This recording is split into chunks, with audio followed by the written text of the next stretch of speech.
오늘 우리 함께 살펴볼 하나님의 말씀 창세기 1장 1절입니다.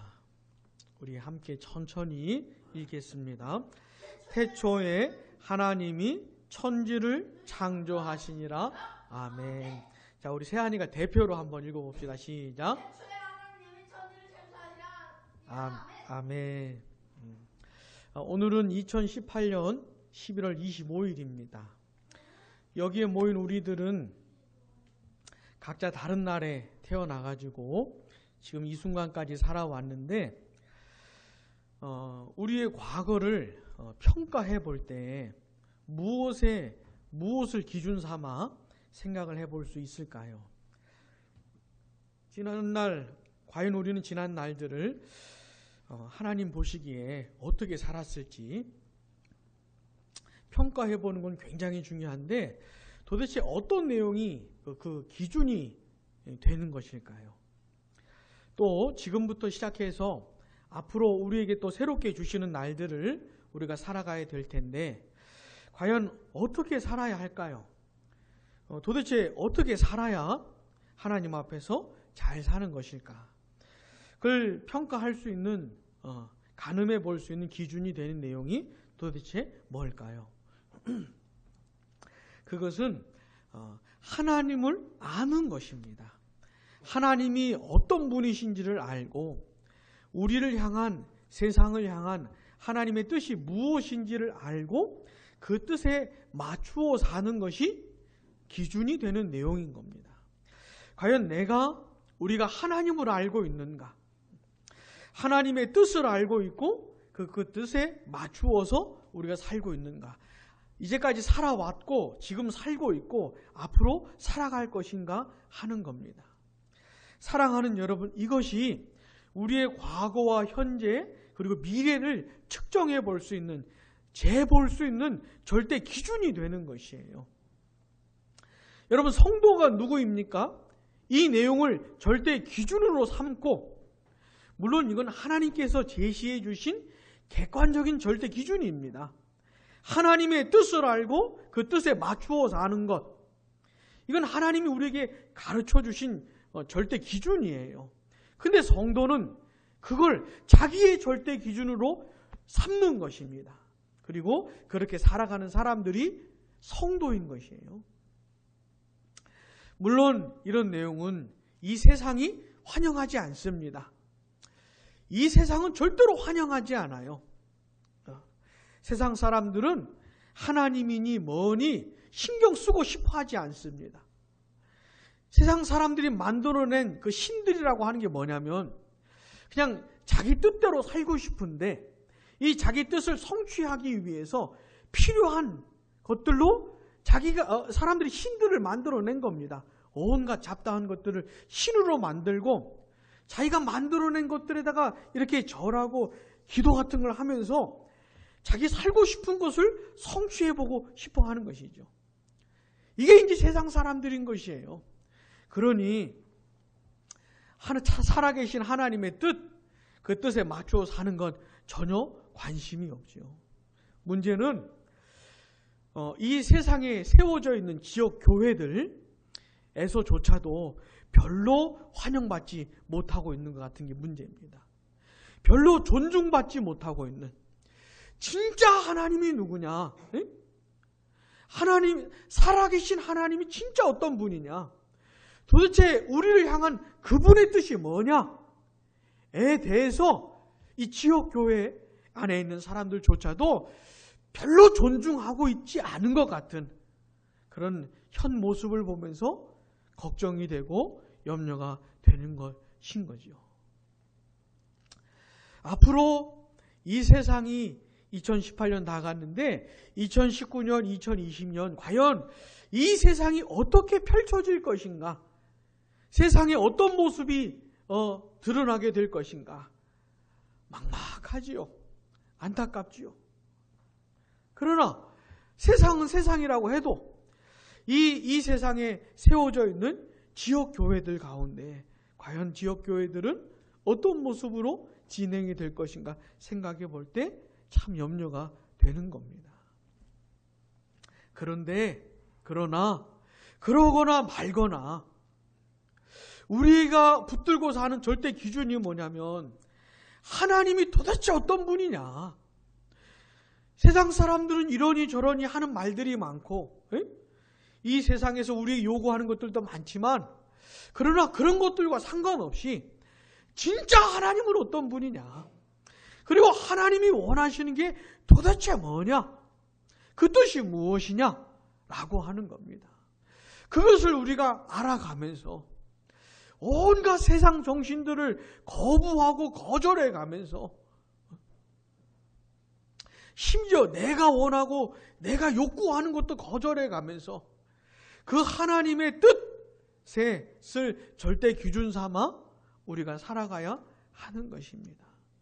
얼마 남은 2018년도 그렇고 하나님이 우리에게 몇 날 며칠을 주실지 모르겠지만 우리에게 주시는 남은 날들도 다 이렇게 살아가야 하는 것입니다. 사랑하는 여러분, 성도는 그렇게 산다는 거 기억하시기를 바랍니다. 자, 그런 면에서 우리가 하나님을 알아가는 건 굉장히 중요한 것이에요. 이게 제일 중요해요. 세상 사람들은 저마다 자기에게 중요한 게 뭔지 다양한 것들을 말하고 있지만 그런 게 아니고 우리에게 진짜 중요한 건 뭐냐면 하나님이 어떤 분인가 하는 겁니다.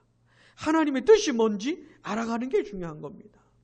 근데 이 하나님은 너무 크신 분이시고 너무너무 놀라우신 분이시고 너무나 무한하신 분이시기 때문에 우리로서는 도저히 가늠할 수가 없는 것이에요. 자, 하나님이 어떤 분인지를 아는 건 굉장히 중요한 건데 우리로서는 도무지 알 수가 없어요. 도무지 알 수가 없어요. 다만 하나님께서 가르쳐 주신 내용에 근거해서 알 뿐입니다. 하나님이 자기 자신을 드러내시고 계시하시고 가르쳐 주신 내용에 근거해서 하나님을 알아갈 수 있을 뿐입니다. 그걸 하나님이 계시하셨다고 하는데 감사하게도 하나님이 그렇게 하셨어요. 자기 자신을 드러내 주신 겁니다. 계시해 주신 것이죠. 물론 지난번에도 말씀을 드렸지만 하나님의 하나님 되심, 자, 우리로서는 도저히 측량할 수 없는 하나님의 하나님 되심, 그 하나님의 하나님 되심에 대해서 도대체 몇 %를 하나님이 계시해 주셨는지도 모르겠지만, 그러니까 하나님께서 가르쳐 주시지 않으신 하나님에 대한 내용도 굉장히 많은 것이에요. 이것도 무한한 것이에요. 자, 이건 접어두고, 이건 우리가 어떻게 할 수 없잖아요. 이건 접어두고 하나님께서 가르쳐 주신, 도대체 몇 %를 가르쳐 줬는지는 모르겠지만 가르쳐 주신 그 내용에 근거해서 하나님을 알아갈 뿐입니다. 근데 감사한 게 뭐예요? 가르쳐 주셨다는 겁니다. 계시해 주셨다는 것이에요. 때로는 하나님께서 직접 말씀을 하십니다. 직접 말씀을 하시기도 하고 직접 나타나시기도 하고 어떤 사람들을 불러서 하나님의 말씀을 들려주시기도 하고 어떤 사건들을 통해 교훈해 주시기도 하고 이런 식으로 여러 다양한 방식으로 하나님께서 계시해 주셨고 그 계시가 자 우리들에게는 어떻게 주어졌습니까?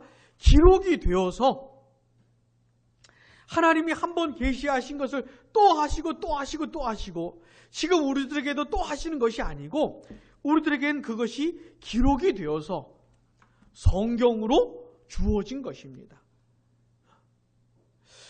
자, 하나님의 놀라운 계시들이 기록이 되어서 우리에게 성경으로 주어졌다는 사실이 굉장히 중요한 겁니다. 이 사실 속에 하나님의 사랑을 느낄 수 있고 하나님의 돌보심을 느낄 수가 있는 것이에요. 그래서 우리는 지금은 신구약 66권이 완성된 이후로는 더 이상의 계시는 없고 또 다른 계시를 기대하는 것이 아니라 완성된 계시, 우리에게 기록된 이 하나님의 말씀으로 주어진 성경, 만을 통해서 하나님을 알아가는 것이에요. 사랑하는 여러분, 이 성경이라고 하는 건 아주 특별한 책입니다. 독보적인 가치를 가지고 있는 책이에요. 우리는 오직 성경을 통해서만 하나님을 알아가는 것입니다. 사랑하는 여러분, 성경을 사랑하는 마음이 있습니까? 이 세상의 유일한 책, 하나님을 계시해 주시는, 우리가 하나님을 알 수 있는 유일한 이 책, 성경을 사랑하는 마음이 있습니까?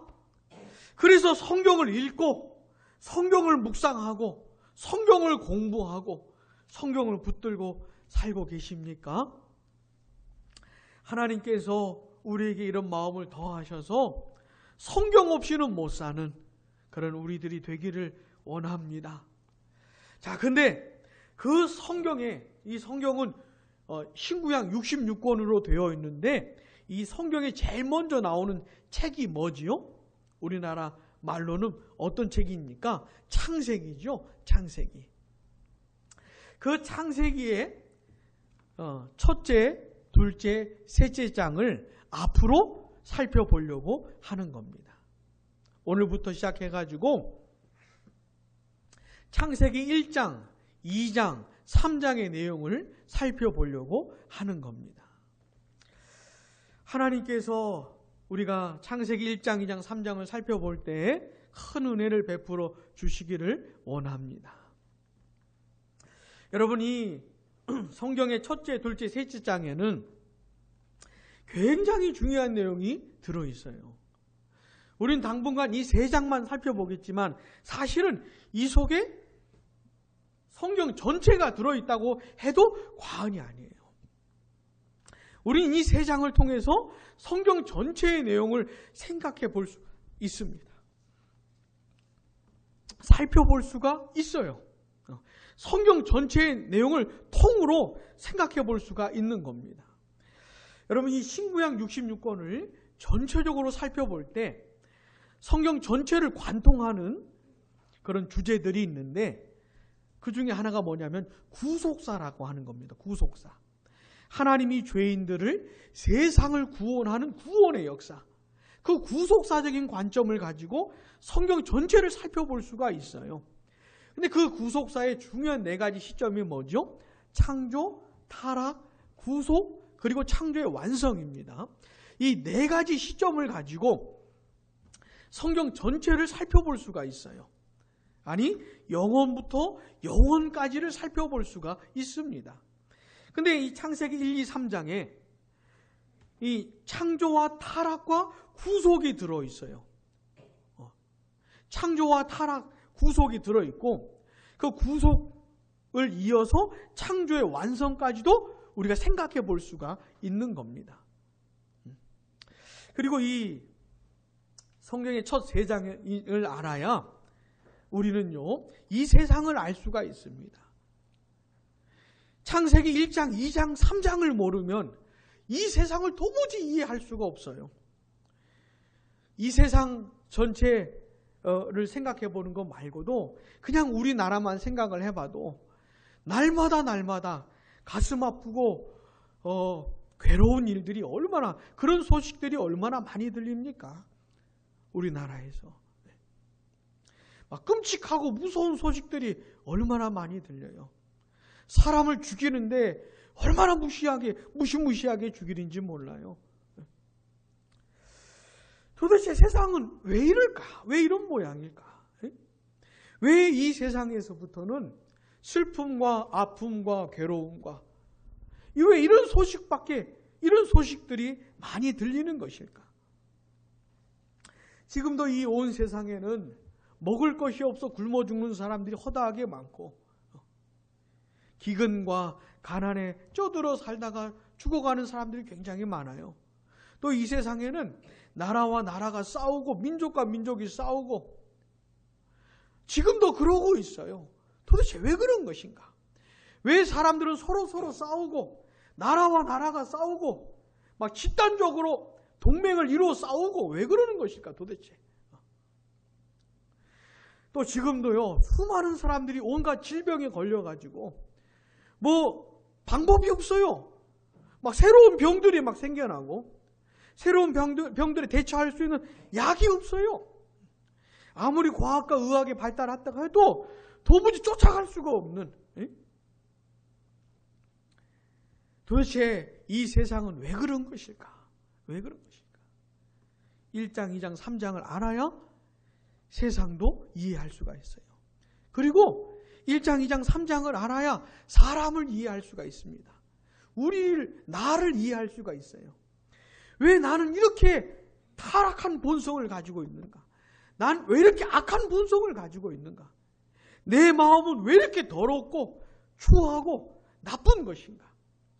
나는 왜 이렇게 악한 생각들을 많이 하고 나쁜 말들을 많이 하고 온갖 잘못된 행동들을 하고 왜 그런 것인가? 사람은 도대체 왜 그렇게 망가진 것인가? 창세기 1장, 2장, 3장을 알아야 이해할 수가 있는 겁니다. 사랑하는 여러분, 앞으로 당분간 우리는 창세기 첫 3장을 살펴볼 것인데 이게 굉장히 중요하다는 사실을 기억하시기를 바랍니다. 자, 그러면 이 내용을 좀 먼저 대략적으로 좀 보도록 하겠습니다. 자, 창세기 1장 1절부터 5절까지는 하나님이 이제 창조를 시작하시는 그런 얘기예요. 그러면서 하나님이 천지를 창조하셨는데 어떤 문제들이 있었습니까? 혼돈과 공허와 흑암의 문제들이 있었고 이 문제들을 이제 해결해 나가시는 거예요. 하나님이 만드신 세상을 정비해 나가시는 것이죠. 그러면서 5절까지는 첫째 날 이야기인데 첫째 날에 뭘 만드시죠? 빛을 만드시고 이제 흑암의 문제를 해결해 가시는 거예요. 그러니까 6절부터 8절까지는 둘째 날 창조 이야기인데 하나님께서 궁창을 만드시고 하늘을 만드시는 것이죠. 그래 하늘 위와 하늘 아래 물로 나누시는 겁니다. 혼돈의 문제를 이제 해결해 가시는 것이에요. 그 다음에 9절부터 13절까지는 셋째 날 이야기인데 철화의 물이 한 곳으로 모이게 하시면서 그걸 바다라고 하시고 이제 묻이 드러나게 되는데 그걸 땅이라고 하시는 겁니다. 그리고 셋째 날에 이 땅에서 온갖 식물들이 나게 하시는 것이에요. 자, 그 다음에 14절부터 19절까지는 넷째 날 이야기인데 하나님께서 해와 달과 수많은 별들을 만드시는 그런 이야기이죠. 그 다음에 20절부터 23절까지는 다섯째 날 얘기인데 뭐지요? 하늘에 날아다니는 새들, 그 다음에 물에 사는 생물들을 만드시는 이야기이고 그 다음에 24절부터는 여섯째 날 창조 이야기인데 특별히 24절부터 25절은 뭐지요? 땅에 살아가는 짐승들, 가축들, 기어다니는 것들을 만드시는 그런 이야기입니다. 그리고 드디어 26절부터는요, 마지막 그 사람을 만드시는 그런 이야기입니다. 이게 이제 창세기 1장의 이야기고요. 그 다음에 2장으로 넘어가 보시면 2장 1절부터 3절까지는 하나님께서 6일 창조를 마치신 후에 제7일에 안식을 하시는 그런 이야기입니다. 그리고 2장 4절부터 25절도 창조 이야기인데 창세기 1장하고 창세기 2장은 그 초점이 좀 달라요. 1장에서는 우주 만물 전체에 관해서 대한 그런 내용을 말해 주었다면은 창세기 2장에 와서는 사람의 초점을 맞추어서 창조 이야기를 이렇게 해 주고 있는 겁니다. 2장 7절에 보시면 하나님이 사람을 땅의 흙으로 만드시고 그 콧구멍에 생기를 불어넣으셔서 살아있는 존재가 되게 하신 그 얘기를 하시고요. 그리고 8절부터 15절까지는 그 사람을 거할 수 있는 특별한 장소를 하나님께서 만들어 주시는데 소위 에덴 동산이라고 하는 것을 허락을 해 주시죠. 자, 그리고 나서 18절부터 25절까지는 하나님이 남자를 통해서 여자를 만들어 주시고 둘을 짝지어 주시는 그런 이야기를 쭉 해 주시고요. 자, 이게 이제 창조 이야기예요. 하나님이 처음 만드신 세상, 사람을 포함한 하나님이 처음 만드신 세상은 너무너무 좋았습니다. 전혀 문제가 없었어요. 1장에도 거듭 반복되지만 하나님이 보시기에 좋았어요. 너무 좋았어요. 자, 근데 이 창조의 상태, 너무너무 좋았던 이 창조의 상태가 과연 앞으로 어떻게 될 것인가?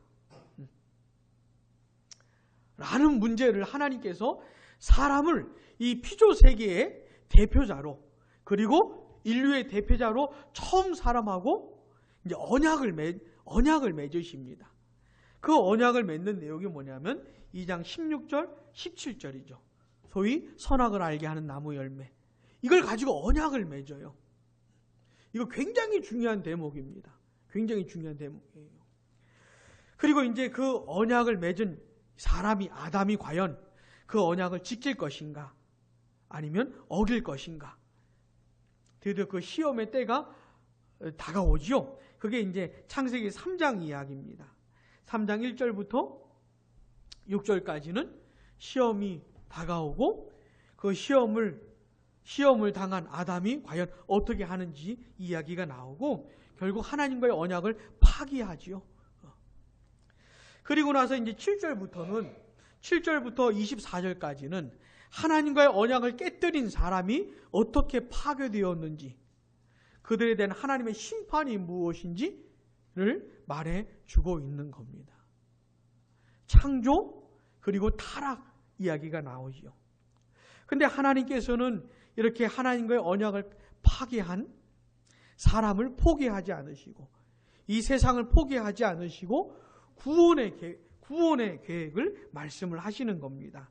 그게 창세기 3장 15절에 나오는 여자의 후손 이야기죠. 여자의 후손 이야기. 자, 창조하시고 사람이 죄를 짓고 타락하자마자 그 순간부터 하나님은 구속의 역사를 시작을 하시는 거예요. 바로 그때부터. 이후의 구약의 이야기는 뭐냐면 이 여자의 후손이 앞으로 장차 올 것인데 장차 여자의 후손이 오기 전까지의 이야기가 이 구약이 되는 것이죠. 나중에 이 여자의 후손으로 오신 분이 누굽니까? 예수님이시죠. 예수님. 여자의 후손을 통해 구속이 이루어질 것을 창세기 3장에서부터 말씀을 하시고, 그리고 드디어 그분이 오셔서 구원을 이루어내신 것이죠. 그리고 그분을 통해서 구원의 역사가 계속 진행이 되다가 그분이 이 세상에 두 번째 오실 때, 예수님이 다시 오실 때 이 구원의 역사가 완성이 되고 창조의 완성이 이루어지는 겁니다.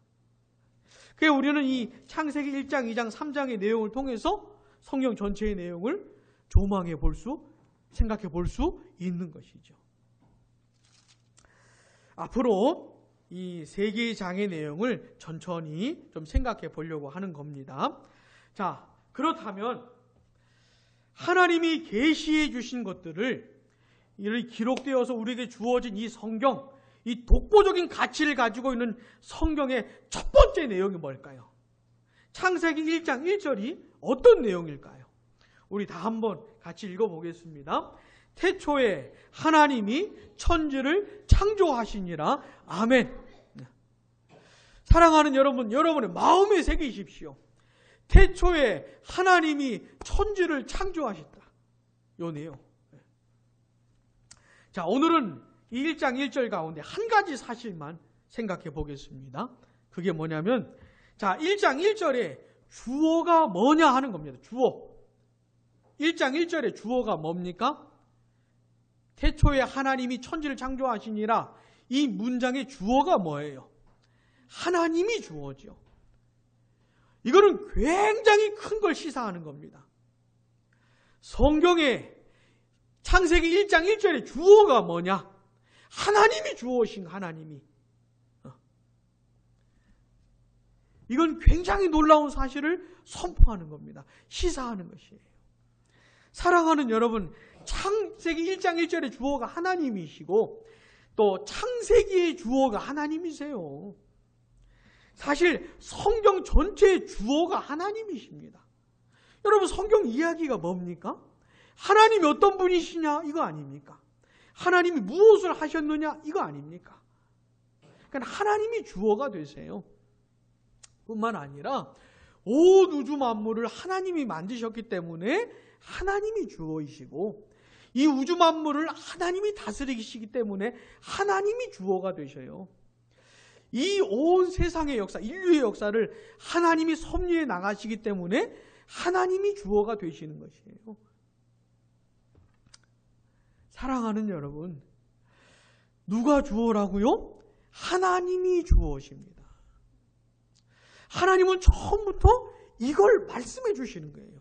내가 주어다, 내가 주어. 내가 주인공이다 라는 사실을 말씀해 주시는 것이에요. 그래서 온 세상 만물이 하나님이 주어라는 사실을 인정하고 단연코 하나님을 돋보이게 하고 하나님을 존중하고 하나님을 드러내는 것이 당연한 겁니다. 당연한 것이에요.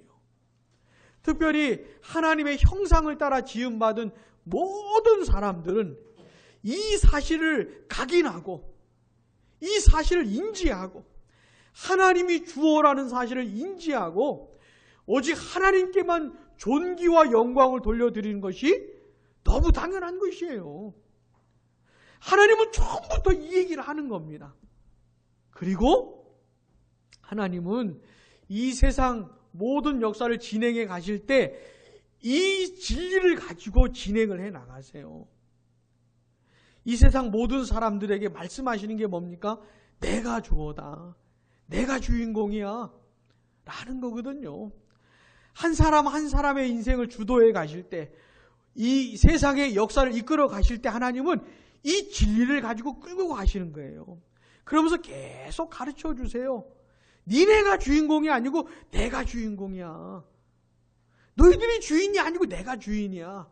라는 사실을 가르쳐 주세요. 사랑하는 여러분, 꼭 기억하시기 바랍니다.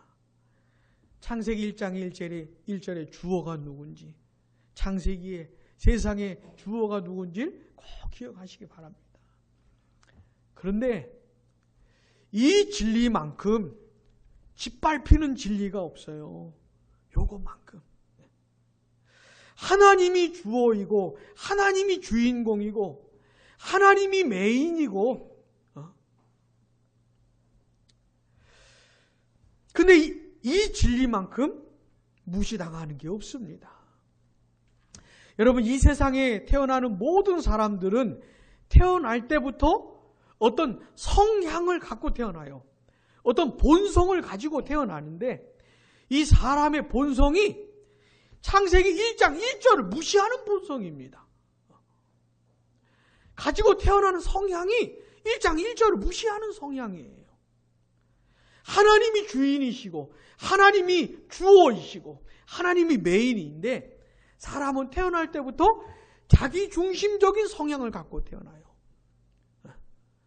자기 중심적인, 자기가 주어가 되고 싶고 자기가 주인공이 되고 싶고 자기가 주연이 되고 싶은 그런 본성을 가지고 태어나는 것이에요. 모든 인간이 그래요. 그래서 태어날 때부터 하나님과 반역적인 기질을 가지고 태어납니다. 기질 자체가 반역적이에요. 인간은. 모든 인간이 그래요. 성향 자체가 반역적이에요. 그런 성향을 갖고 태어나서 평생을 살아가는 겁니다. 지가 주인인 줄 알고 사는 것이에요.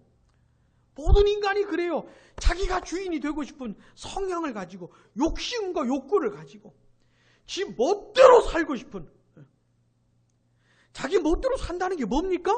창세기 1장 1절을 철저하게 무시하고 사는 거예요. 하나님이 주어 되심을 철저히 짓밟고 사는 겁니다. 근데 다 그렇게 사는 것이에요. 그러니 하나님의 심판을 받아 당연 마땅한 것이죠.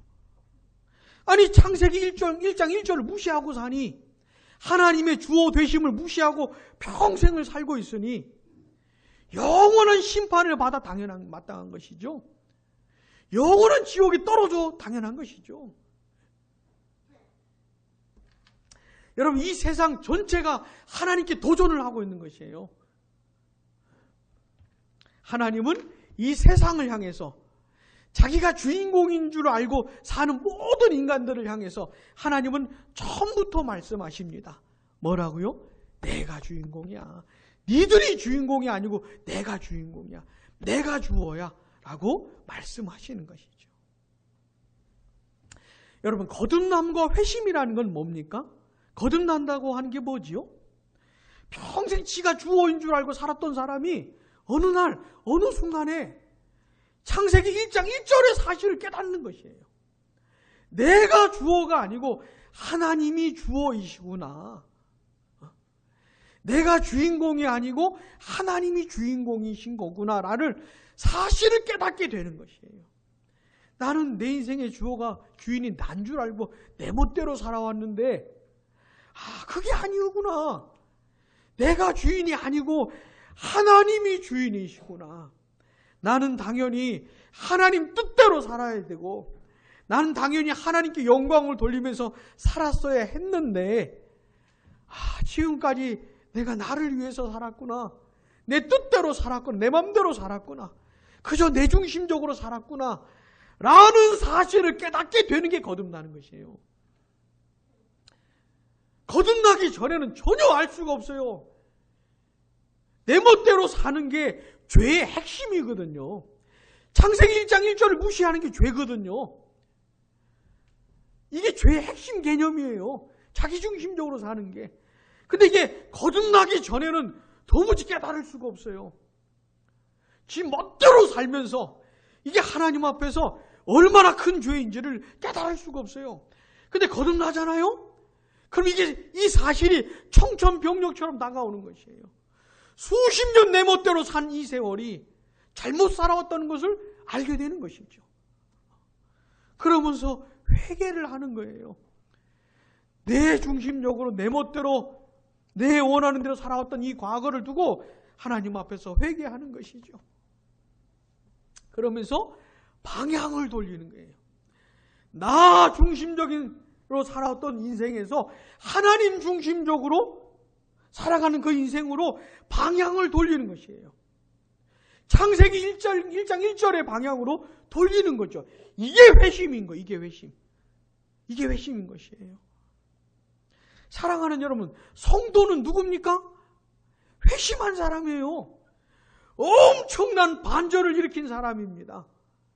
내 멋대로 창세기 1장 1절을 철저하게 무시하면서 살아왔던 과거를 회개하면서 다시 1장 1절로 돌아가기를 원하는, 하나님 중심적으로 하나님이 주어 되심을 인정하고 그렇게 살기를 원하는 그런 반전을 일으킨 사람이 성도인 것입니다. 그렇게 살아가는 것이죠. 여러분, 교회는 뭡니까? 그래, 회심한 사람들이 모이는 게 교회인 것이에요. 교회. 그런 사람들이 모여가지고 우리 인생의 주어가 누군지를 고백하는 무리가 교회인 겁니다. 교회. 사실 그래서 교회가 모일 때는 창세기 1장 1절이 인정이 돼야 돼요. 하나님이 우리의 주인이시고 하나님이 우리의 주어가 되심을 고백하고 인정하는 게 교회입니다. 사실 교회로 모이게 되면 하나님이 두드러져야 돼요. 하나님이 두각을 나타내셔야 돼요. 이 세상에서는 안 그렇잖아요. 세상 사람들은 하나님을 무시하고 살잖아요. 그러나 교회만큼은, 교회로 모이게 되면 교회에서만큼은 하나님이 영광을 받으시고 하나님이 메인이 되셔야 되는 거죠. 사실은. 근데 교회로 모였는데 하나님은 나타내질 않고 하나님은 드러나질 않고 사람 냄새가 나타나고, 하나님이 자랑되어져야 되는데 사람이 자랑되어지고, 하나님이 높아져야 되는데 사람이 높아져요. 하나님이 칭찬을 받으셔야 되는데 사람이 칭찬을 받게 돼요. 교회로 모였는데 만약에 그렇다면은 이거는 굉장히 심각한 것이에요. 굉장히 심각한 것이에요. 여러분, 예배라는 게 뭡니까? 오늘 우리가 이 아침에 예배로 모였는데 예배가 뭐지요? 창세기 1장 1절의 사실, 하나님이 주어가 되신다는 사실을 공식적으로 인정하는 시간이 예배인 겁니다. 이 시간만큼이라도 우리가 다 인정을 해야 하는 것이에요. 1장 1절 앞에 서야 하는 것이죠. 그리고 하나님은 예배를 통해서 하나님은 말씀을 해주세요. 니들이 주인공이 아니고 내가 주인공이야. 내가 메인이야. 내가 주어야. 라는 사실을 예배를 통해서 가르쳐 주세요. 특별히 하나님은 설교를 통해서 가르쳐 주십니다. 설교를 통해서. 여러분, 설교자가 강단에 서서 무슨 내용을 설교하는 겁니까? 하나님이 주인이라는 걸 설교하는 거예요. 딴 얘기하는 게 아니고 하나님을 얘기해 줘야 됩니다. 하나님을. 성도들도 세상에 살면서, 세상에 젖어 살면서 1장 1절을 잊어버리거든요. 하나님이 주인 된다는 걸 잊어버리고 살거든요. 자기가 주인인 줄 아는 것이에요. 거듭나고 회심한 사람도 자기가 지가 주인인 줄 알고 한 주간 보내는 것이에요. 그러나 예배 시간에 와서 설교를 들을 때만큼이라도 그게 아니었구나. 하나님이 주어이시구나. 라는 사실을 다시금 알게 해줘야 되는 게 설교인 겁니다. 다시금. 그래, 설교를 통해서 하나님도 제자리를 찾으시고 나도 제자리를 찾아야 되는 것이에요. 하나님하고 내 관계가 제자리를 찾아야 되는 것이에요. 그렇게 만들어내야 하는 게 설교인 것입니다. 사랑하는 여러분, 창세기 1장 1절의 주어가 뭔지를 잊으시면 안 됩니다. 우린 거듭나고 회심했다고 해도 여전히 악한 본성이 남아있어요. 그게 뭐예요? 내 중심적인 성향이 남아있어요. 이거 아주 악한 거거든요. 근데 너무너무 깊이 자리 잡혀 있어가지고 거듭나고 회심했다고 해도 여전히 있어요. 이 본성이 계속 활동을 하는 겁니다. 계속. 이 세상의 주인공은 너야. 네가 원하는 대로 살아. 이 본성이 계속 활동을 해요. 그리고 마귀가 이 본성을 계속 건드려요. 계속 건드려요. 그래서 거듭난 사람도 자기중심적으로 살도록 마귀가 계속 유혹을 하고 이 세상도 계속 말을 해줍니다. 여러분, 이 세상을 지배하는 세상 정신이 있는데 그 세상 정신의 핵심이 뭐냐면 1장 1절을 무시하는 거예요. 하나님이 주어가 아니라고 하는 겁니다. 하나님이 주어가 아니고 사람이 주어라고, 네가 주어라고 말해주는 게 세상 정신의 핵심이에요. 그래서 그냥 살다 보면은 이런 정신에 젖어들게 되어 있어요. 학교를 가든지 직장을 가든지 TV를 보든지 뉴스를 듣든지 뭐를 보든 어떤 걸 접하든지 간에 하나님이 주어라는 사실을 말해주지 않습니다. 사람이 주어이고 네가 주어이고. 그러니까 거듭나고 회심한 사람도 창세기 1장 1절의 말씀을 가지고 살아가기란 너무너무 힘든 것이에요. 너무너무. 여러분, 예수 믿고 구원받았다고 하는 사람들도 제일 힘들어하는 게 뭔지 아십니까? 무시당하는 거예요. 자기가 무시당하는 거 얼마나 힘들어하는지 몰라요. 그런 사람들 중에 대표적인 사람들이 누구냐면 저 같은 목회자들입니다. 저 같은 목회자들이에요. 이 목회자라고 하는 사람들은 정말로 무시당하는 걸 못 견뎌야 합니다. 자기가 무슨 목회를 하면 자기가 목회를 하기 때문에 뭔가 특별한 일들이 벌어져야 한다고 생각을 하는 것이에요.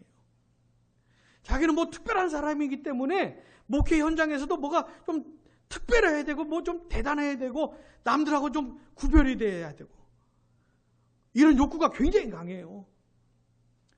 또 그런 것 같지 않으면, 그래서 좀 무시당하는 것 같으면 너무너무 힘들어하는 것이죠.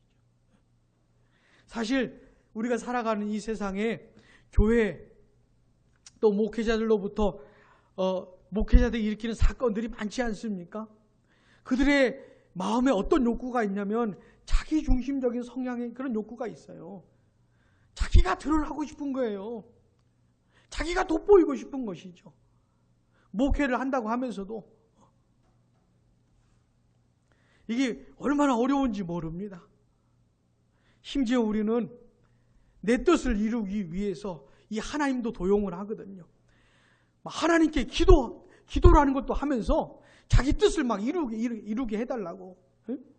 며칠씩 막 굶어가면서 기도하고 막 몇 날을 작정을 하고 막 기도하고 목숨 걸고 막 기도를 해요.